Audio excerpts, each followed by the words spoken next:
আমাদের সংস্কৃতি, আমাদের সংস্কার সর্বদা থাকবে আমাদের সাথে। ভারতের মহান গ্রন্থ আর কাব্যের সম্পূর্ণ সংকলন। সাবস্ক্রাইব করুন তিলক।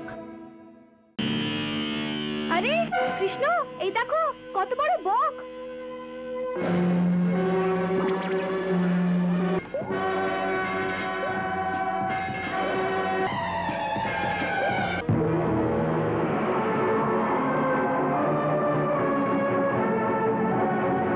এ তো কোনো বক নয়, এ তো কোনো রাক্ষস যে বক সেজে এসেছে। পালাও পালাও, নয়তো সবাইকে খেয়ে ফেলবে। আরে গোকুলের বীরেরা, এভাবে কাপুরুষের মতন কোথায় পালাচ্ছ? একটু দাঁড়াও, আমি দেখছি কেমন বক। কোথায় যাচ্ছ কানাই? এ বক তো নয়, কোনো ভূত প্রেত মনে হচ্ছে। ছাড় মনসুখা, আমায় যেতে দে। দাঁড়া, যেতে দাও ওকে। বিষ্ণু, আমি বলছি তো, ওর কিছু হবে না। যেতে দাও ওকে। যাও কানাই, একটু দেখো তো সে কে। আচ্ছা দাদা ভাই।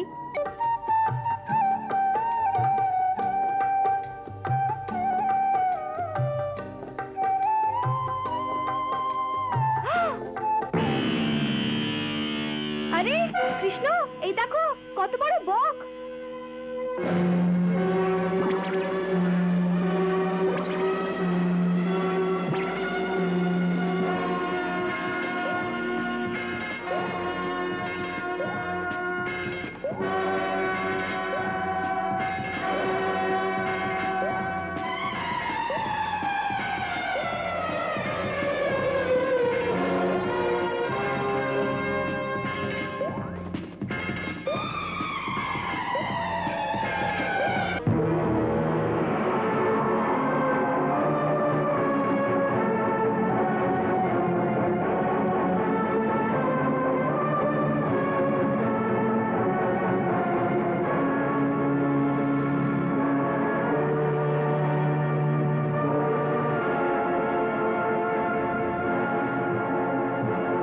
ভগবান, এ তো কোনো বক নয়, এ তো কোনো রাক্ষস যে বক সেজে এসেছে। পালাও পালাও, নয়তো সবাইকে খেয়ে ফেলবে। আরে গোকুলের বীরেরা, এভাবে কাপুরুষের মতন কোথায় পালাচ্ছ? একটু দাঁড়াও, আমি দেখছি কেমন বক। কোথায় যাচ্ছ কানাই? এ বক তো নয়, কোনো ভূত প্রেত মনে হচ্ছে। ছাড় মনসুখা, আমায় যেতে দে। না না, যদি তোমার কিছু হয়ে যায় তো তোমার সেনাদের কি হবে বলো তো? চলো পালিয়ে যাই এখান থেকে। যদি আমরা পালাই তো আমাদের বাছুরগুলোকে খেয়ে নেবে। ওদের রক্ষার জন্য ভগবান আছেন। যে ভগবান ওদের রক্ষাকর্তা, তিনি আমারও রক্ষাকর্তা। আমি আমার গাই বাছুরদের সংকটের মধ্যে ছেড়ে যেতে পারি না। দাঁড়া, যেতে দাও ওকে। বিষ্ণু, আমি বলছি তো, ওর কিছু হবে না। যেতে দাও ওকে। যাও কানাই, একটু দেখো তো সে কে। আচ্ছা দাদা ভাই।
দেখেছো কিছু করছে না।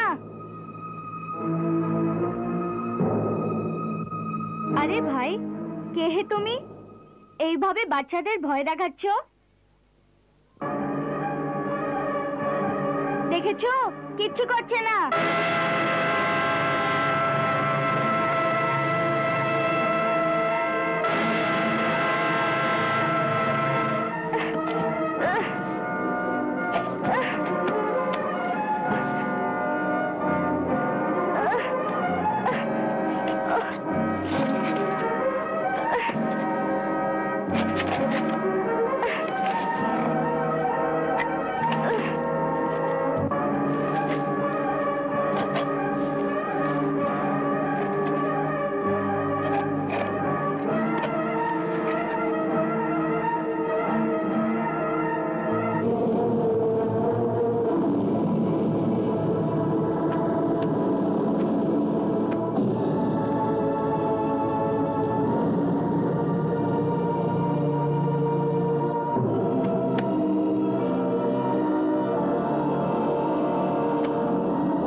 সত্য নয়। বকাসুরের ন্যায় বলবান দৈত্যকে ওই বালক মারতে পারে না। মহারাজ, এ সত্য। কিন্তু এ কি করে হলো? তোকে ওই বালকের মুঠে ধরা দিল না? না মহারাজ, মুঠের মধ্যে তো এসে গিয়েছিল। একবারও নিজের লম্বা ঠোঁটে কৃষ্ণকে ধরে ভেতরে গিলেও ফেলেছিল। তারপর কি হলো? তারপর কে জানে ওর কি হলো। কিছুক্ষণ মুখের মধ্যে রেখে ওকে চেপানোর চেষ্টা করছিল, কিন্তু এমন মনে হচ্ছিল যে এত বড় লোহা ও চিবোতে পারেনি। তাইও ওকে মুখ থেকে বার করে মাটিতে ফেলে ওকে ঠোঁট দিয়ে আঘাত করার খুব চেষ্টা করছিল। মূর্খ, মহামূর্খ! একবার শত্রু মুখের মধ্যে এসে গেছে, তবে ওকে বাইরে বার করে দেবার কি আবশ্যকতা ছিল? যদিও তাকে চেবাতে পারেনি, তো এইভাবে মুখের মধ্যে রেখে এখানে নিয়ে আসতে পারত। আমি ওর মুখের সাথেই ওই বালককে কুচলে দিতাম। এই মূর্খতার জন্যে ওই দণ্ডে যোগ্য ছিল, যা ওখানে ও পেয়ে গেছে। হ্যাঁ, যাও।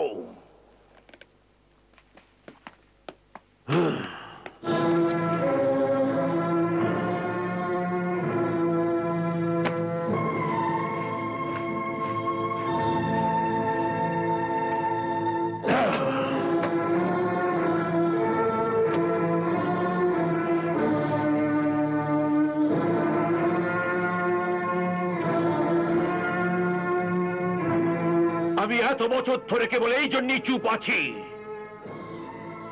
যে নন্দ অরণ্য গোকুলবাসী আমার তরফ থেকে নিশ্চিত হয়ে যায় আর কৃষ্ণকে একলা গায়ের বাইরে আসতে দেয়। কিন্তু এই ঘটনার পরে ওরা আবার না সতর্ক হয়ে যায়। জানুর কত দুঃখের বিষয় যে আমার কাছে এমন কোন শক্তি নেই যা আমাদের এই ছোট্ট শত্রুকে শেষ করে। মহারাজ, বাস্তবে ও কোনো সাধারণ বালক নয়, কোনো মায়াবী শক্তি। তো আমার মায়াবী দৈত্য কি কিছু কম ছিল? তারা কি কাজে এলো? আমি এক এক করে বড় মায়াবীকে ওখানে পাঠিয়েছি। পুতনা, শ্রীধর, উৎকচ, কাগাসুর, আর সবচেয়ে বড় পুতনার বড় ভাই বকাসুর। ওদের ওই বালক গ্রাস করে ফেলল। ওই বালক অন্য কেউ নয়। জানু, তোমার মনে আছে? মনে আছে তোমার? দেবকী কন্যা সেই অষ্টভুজার রূপ ধারণ করে কি চেতাবনী দিয়েছিল? রে মূর্খ, আমায় বধ করলে তোর কিছুই হবে না। তোকে মারার লোক কেউ অন্য, আর ও এই ধরিত্রীতে জন্মগ্রহণ করেছে। হে মন্দবুদ্ধি দুষ্ট, তুই মিথ্যা বেচারি দেবকীকে কষ্ট দিস না, সেই তো সংহার করবে।